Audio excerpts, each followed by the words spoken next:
Gmail password ভুলে গেলে কি করবেন? আপনিও কি আপনার জিমেল আইডির পাসওয়ার্ডটি ভুলে গেছেন? তাহলে এই ভিডিওটা সম্পূর্ণ দেখুন। তো জিমেল আইডির পাসওয়ার্ডটি আপনারা ভুলে গেলে সর্বপ্রথম কি করবেন? সর্বপ্রথম আপনার ফোন থেকে এই জিমেল অ্যাপটা ওপেন করবেন।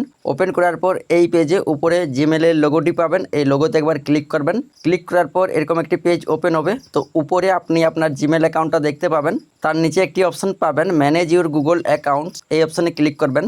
তারপর এই পেজটি ওপেন হবে। তো এই পেজে একটুকু নিচের দিকে আসবেন। নিচের দিকে আসার পর এইখানে একটি অপশান পাবেন গুগল পাসওয়ার্ড। তো আপনারা এখান থেকে গুগল পাসওয়ার্ড এই অপশানে ক্লিক করবেন। তারপর এই পেজটি ওপেন হবে। এইখানে আপনার কিন্তু ফোনের যে পাসকিটা রয়েছে সেই পাসকিটা দিয়ে দিতে হবে।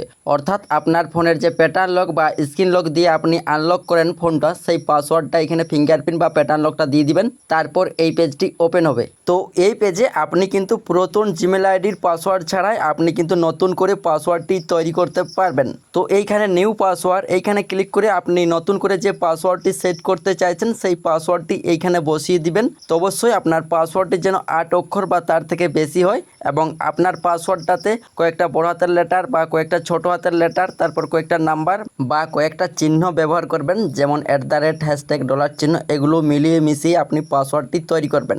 এবং তারপর এইখানে নিচের বক্সটাতে কনফার্ম নিউ পাসওয়ার্ড এইখানে ক্লিক করে আপনি উপরের বক্সটাতে যে পাসওয়ার্ডটি বসিয়েছিলেন বা সেট করেছিলেন এইখানে কনফার্ম নিউ পাসওয়ার্ড, এইখানেও কিন্তু আপনি দুবার করে ওই পাসওয়ার্ডটি বসিয়ে দিবেন। মানে এক কথায় বলতে পারো উপরের বক্সটাতে আপনি যে পাসওয়ার্ডটি সেট করবেন এইখানে দ্বিতীয় বক্সটাতেও আপনি ওই পাসওয়ার্ডটি কনফার্ম করে দেবেন। তারপর নিচে চেঞ্জ পাসওয়ার্ড এইখানে ক্লিক করবেন। চেঞ্জ পাসওয়ার্ডে ক্লিক করলেই আপনার কিন্তু জিমেল আইডির পাসওয়ার্ডটি চেঞ্জ হয়ে যাবে বা পরিবর্তন হয়ে যাবে। তো এইখানে দেখুন পাসওয়ার্ড চেঞ্জ সাকসেসফুলি, মানে আমাদের কিন্তু জিমেল আইডির পাসওয়ার্ডটি পরিবর্তন বা চেঞ্জ হয়ে গেছে। তো এভাবে আপনারা খুব সহজেই, আপনি যদি আপনার জিমেল আইডির পাসওয়ার্ডটি ভুলে গেছেন সেক্ষেত্রে খুব সহজে চেঞ্জ করতে পারবেন এইভাবেই। তো এই ভিডিওটা দেখে আপনার যদি একটু হলেও উপকার হয়ে থাকে সেক্ষেত্রে ভিডিওতে একটি লাইক করে দিও, আর চ্যানেলে নতুন হলে চ্যানেলটি সাবস্ক্রাইব করে নেবেন।